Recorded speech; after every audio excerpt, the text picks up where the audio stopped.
Hey guys, what's up? ScottishDuck here once again. Okay, got a little first impressions video for you right here, and it's going to be, instead of one game, it's going to be two games. Holy shit. Both of which are 3DS games. We've got Project Cross Zone and Mario and Luigi Dream Teams. Yeah, I'm loving my 3DS at the moment. I love it when, like, you know, I get two games in a row, right? This doesn't happen very often, honestly, right? I get two games sort of like around the same era, and I'm switching between them both, like, rigorously, loving each of them just as much as the other. And yeah, it's like, it's a good feeling, you know, to get so much use, getting so much use out of my 3DS, loving these games so much, and they're both RPGs, which is a big plus. But yeah, I want to talk about both of them. Right, so first we'll talk about Project Cross Zone. Now, a lot of you probably know what this is. This is an epic crossover with characters from Namco, Sega, and Capcom, and it's basically a turn-based strategy RPG where you play as all these characters and you wail on enemies and stuff. Now, reviews and opinions for this game are actually quite in the middle at the moment. You know, it's turning into a sort of love it or hate it kind of game. Me, I am definitely on the side that loves it. I can't get enough of this fucking game. It's brilliant, okay? I'm kind of like, see, as you all know, I'm kind of a noob to strategy RPGs. Was just talking about that in my last video, which at the time I'm recording this was just 5 minutes ago, so it's kind of weird, but whatever.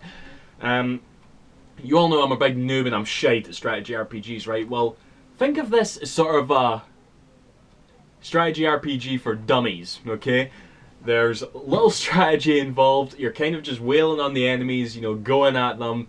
You don't have to think too much, quite frankly, and I love it for that, you know? Not to say that there's no strategy at all, you know, there are things that you have to be careful about when you're going onto the battlefield.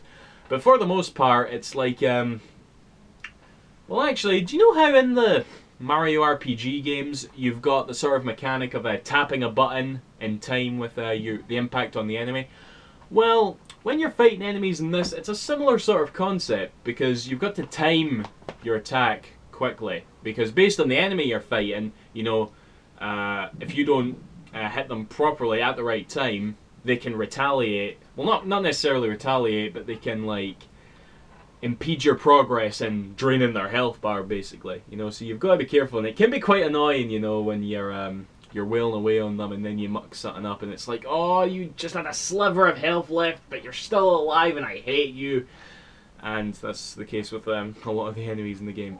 But yeah, the actual, like, battle system and all that, again, it's dumb. It's really stupidly just, you know, not that much strategy, but again, I love it for that, you know? It's fun. It's loads of fun, okay? With that said, very repetitious, you know, that has to be said again, but again, I don't care, you know? I'm playing it right now, in fact, on my 3DS. I've shut it now, and I can't get enough of it. I love it to death. I just, yeah. Other things to know about it, a good, like, cast of characters, obviously. I'm a little bit disappointed with the lineup of Sega characters. You know, obviously that would be the one that I'd have my eye on the most, but they've got, like, quite a few characters from the Sakura Wars series, which is a series that I've not gotten into yet. There was only one released in America and Europe, you know. I've got it lying there on the Wii, but still haven't gotten round to it. That and the fact that they've got Resonance of Fate characters in there. Resonance of Fate was a really good RPG for the PS3 and 360, developed by Tri-Ace, you know. But it's just that it's such a new game and it wasn't really made by Sega, that having them in there when you could have had all these other more iconic Sega characters in there, like Beaten Gum Anyone, or who I really wanted to see was Kazuma Kiryu and Shu Nakayama, you know, have them in a pair or something. Maybe even have, like, Saejima as a solo unit. That would have been pretty awesome. But nah, it's like what it is. But it's still obviously an awesome lineup and all that. It's also actually got me to buy. In fact, hold on a minute. You'll see this in the next collection update. But look at this shit right here, okay? So ever since I started playing this game, I have bought Zombies Revenge, God Eater, and I'm trying to get as many Shining Force games as I can. So yeah, that's for someone who likes to throw money away on games, you know, picking this game up was quite dangerous. Other things I can say about it, the music is amazing. All these remixed tunes from all these great games, obviously it's going to be. It's also apparently a very long game, you know, it's about 40 chapters long, and I'm on chapter 13 I think, and I've played it for about 12 hours, so yeah, definitely a lot of content here for sure. But for the price you can get this for, you know, I only paid like 24 quid for this.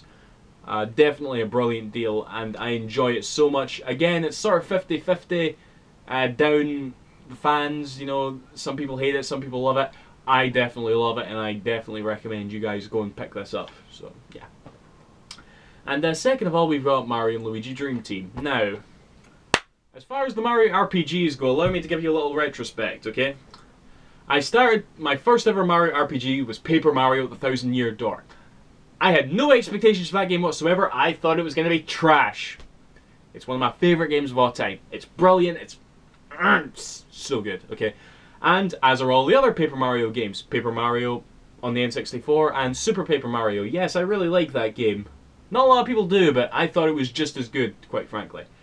But then there's the Mario and Luigi games that are on the handhelds, you know, this being the fourth one in that series. And I haven't gotten around to playing any of those yet. I own a couple of them, but I haven't gotten around to playing them.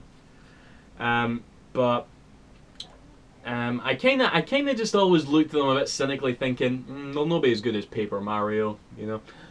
But when Paper Mario Sticker Star came out for the 3DS, you know, like, I own the game, I've not played it yet. I actually don't want to play it, okay? Just based on the things that I've heard and what I've seen of that game, I know it's going to be a waste of time to play, okay? No experience points. The story was like, even from what I've played of it, I could tell it was going to take a massive backseat. And all the chapters are like replaced with like Forest World, Sand World, and Lava World and all that. And it's just, Nintendo, what did you do? Or Miyamoto, rather, you know, he convinced the brilliant people over at Intelligent Systems to drop the storyline. So when Mario and Luigi Dream Team got shown off, I'm thinking, he'll do the exact same thing with this, won't he? He'll tell them to get rid of the story, and it'll be a dull experience.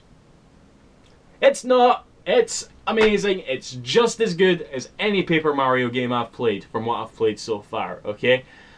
It's like, rather than Mario being made of paper and having partners, Mario and Luigi are kind of like together and they're doing battles and shit. The Mario RPG traditional mechanics, I guess you could say, like tapping the button to attack the enemy, that's still here, but I don't know, the battles are actually done in a very interactive way, you know, like you have to jump to avoid enemy attacks, and you know, it's all about timing, and I really like it. But yeah, and again, you know, there's experience points, there's a humorous and entertaining story. It's it was what I wanted Super Paper Mario Sticker Star to be. And if I may go on a little tangent here, Nintendo, please let Intelligent Systems redeem themselves and make a Paper Mario game for the Wii U.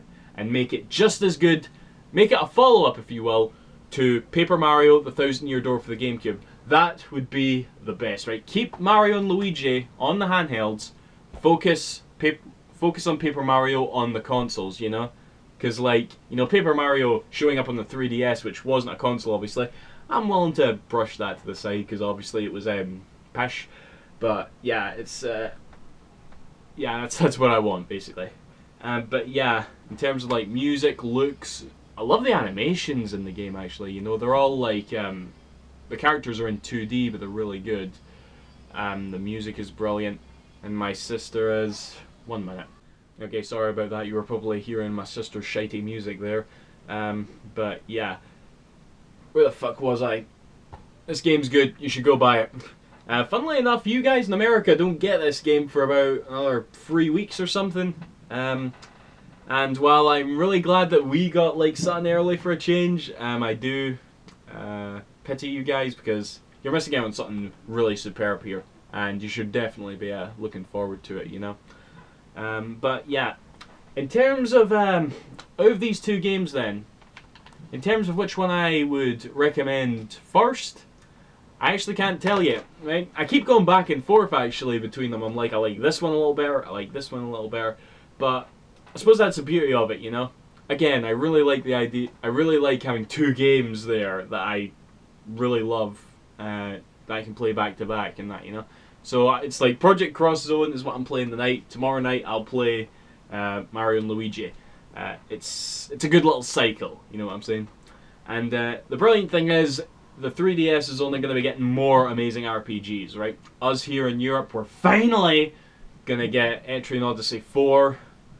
And, you know, there's the Shin Megami games like Shin Megami Tensei 4 and Soul Hackers. Bravely Default, which us here in Europe are apparently getting first, and by the end of this year, guys in America will have to wait to 2014.